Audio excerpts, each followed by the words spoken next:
ตอกหัวกลอที่ปอทำมะนาวแกลนะบิ๊กใส่มะนาวก่อนครับอุ้ยบอเนี่ยเหรอบอตัดเงาสมทอดอ้าวสวัสดีทุกคนครับไก่เราต้องวันเอาไปมาโชว์นะกลอนกายยายหล่นนะรองเชียร์ดีแรงชายที่สแลกคงอยู่นะวันนี้มาได้ชุดทำงานนะครับวันนี้ตัดหญ้าอยู่ครับก็เลยเป็นเสื้อปุยนะครับโอเคถ้าดูไม่เรียบร้อยยังไงก็ขออภัยด้วยนะครับมากินข้าวยำเย็นครับปลึงเชียร์ปองประสงนกับหมูจอดเอาแต่นะงอนเน่ากับที่ฮารอกแกะตะตีผัดทูหอมนะอย่างตุ๊เต๋ากระดาษเป่าจุมนาก็ปลอยนะเชียร์ก็แควใจโอ้ยปองอดก็หมายเปล่านะเราแต่เยอะการปลาเร่งกับเราได้เนาะนุกแล้วกูเชียร์ที่พันเดอร์ไหลเดอร์แชร์กับมุมมาต้อนะเลยปลื้มซัมฮอดก็เอาตังเก่านกแล้วนะฝากกดไลค์กดแชร์ด้วยนะครับเพื่อนๆมาเลยครับเริ่มเลยครับใช้มือเหมือนเดิมนะซึ่งโจตอบแล้วเราแต่นะมันเอาก็ตีเชียร์แล้วก็กล่าวตุเรนนะแล้วก็มาไปโชว์กล่าวตุเรนดีตบก็ไม่บรรยากาศกันนะกล่าวอลันแกลนที่สดแขวนอยู่นงนะสดแกงกระเจี๊ยบก่อนครับขอตามมาเจ็บนักกระเดียนย่างอย่างนั้นครับเจ็บอันย่างยอมอย่างนั้นได้เลยนะเดี๋ยวตาเราจะจอกอย่างนั้นครับนะมีจอนหกก็ล้มจอไปรอดกลายดิบเชยก่อนจอนดิดนะก็ให้ร้อนแกล้นะที่นุกแล้วตาหัวกลอที่ปอทำมะนาวแกล้นะบิ๊กใส่มะนาวก่อนครับอุ้ยบอไม่เป็นไรโอเคประมาณนี้ก็ได้แล้วนะ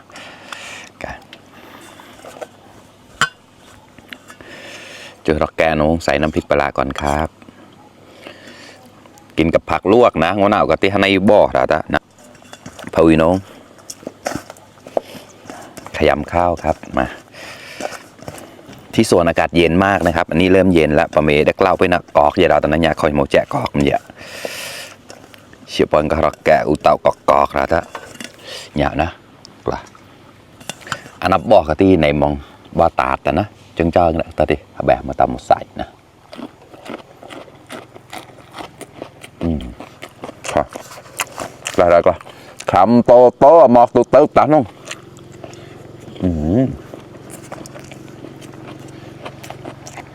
อร่อยบาบอ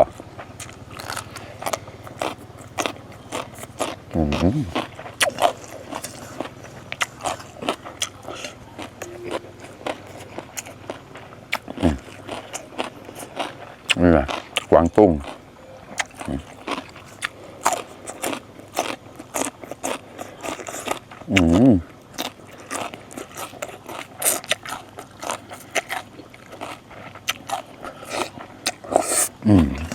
แบบ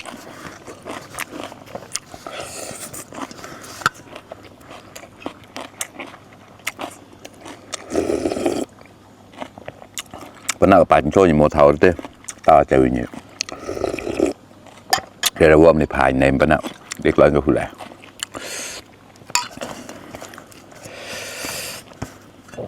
กว่าชิบาตัดเจ้าชิบะหนานะกว่าคำโตหมอกตุ๊ตาน้องเราตะ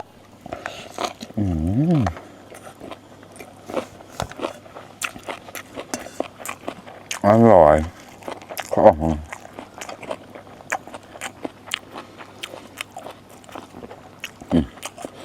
มีบางยินมีเนื้อกาวเลยนะกวางตุ้งดอกครับ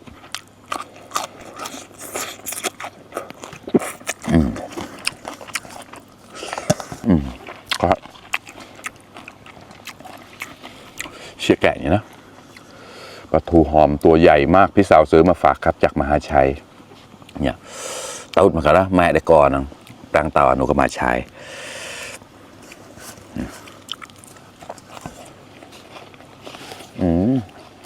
อร่อย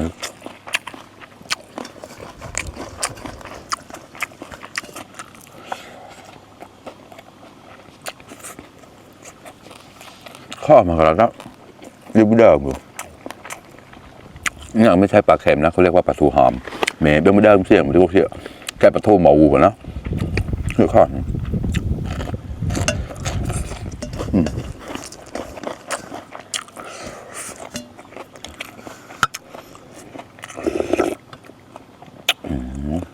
โซจูว่าจะแปลกมากครับ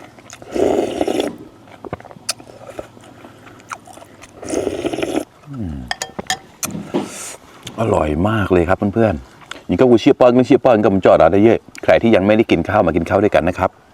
มาครับบรรยากาศยามเย็นในสวนแบบโอเคมากเลยครับมาจริงๆอยากกินแบบนี้ทุกวันนะแดดร้อนเพราะว่าบางวันกินตะวันยังไม่ตกดินเลยไงมันก็เลยร้อนวันนี้ก็โอเคหน่อยเลิกงานก็เลยมาเลยกล้าละคำโตโตหมอกตุเต้าตานุ่ง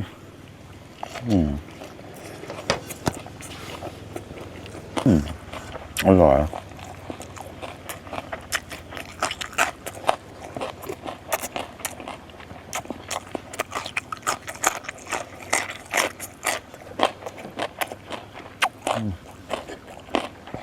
นี่อันไหนเนาะ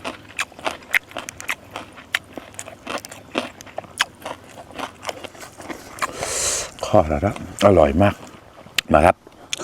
อย่าละทั้ง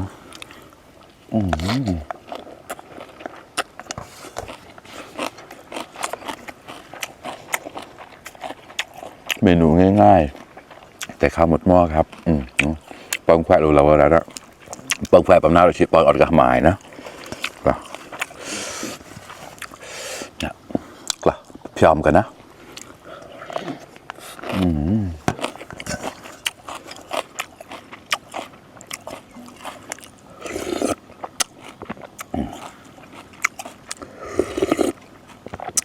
กว่าเจ็บเลยคอมีหยอกนกก็จับอาล้อจำกลายเฉยปลาโชว์ใส่เมืองปลายเนี่ยแหละใส่มันใหญ่เป็นทีตาอันนี้ไม่ใช่บัดเยอะหรอกเยอะ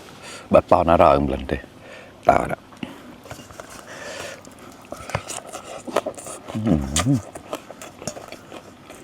ตอนเจริญมะนาวครับหมูมันก็เจียมะนาวหอมมะนาวมากครับ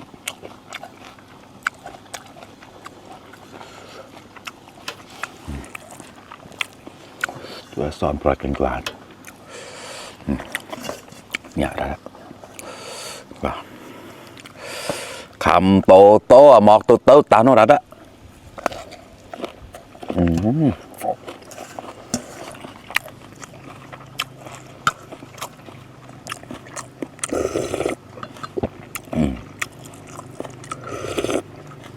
เดี๋ยวเราเก็บปองนึงปองออดนั่นแหละเนี่ยจอบไปใกล้ได้เลยนะเสียกหลานเนี่ยแต่แรงกว่าแล้วนะขอ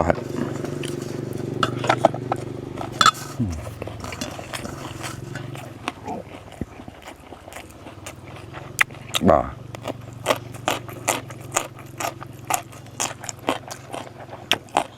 ยังกับบ้าเนี่ยก็บ้าตัดหมายกวนงาน60แล้วปีเหล่านะมาตลาดเดี๋ยวมาว่าแดงรองใต้หมาเมาหนึ่งรออะไรลูกแมงเชี่ยมาแล้วเต้าก่อนจะเชี่ยหันใหญ่แมงตาราและเชี่ยแกล้แดงเยอะ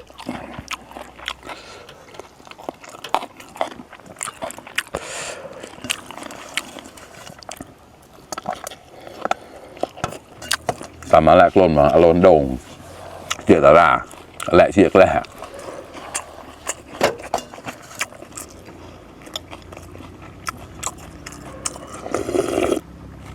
ไอ้แดงรู้จักชื่อแต่มาเมารอก่อนนะรอก่อน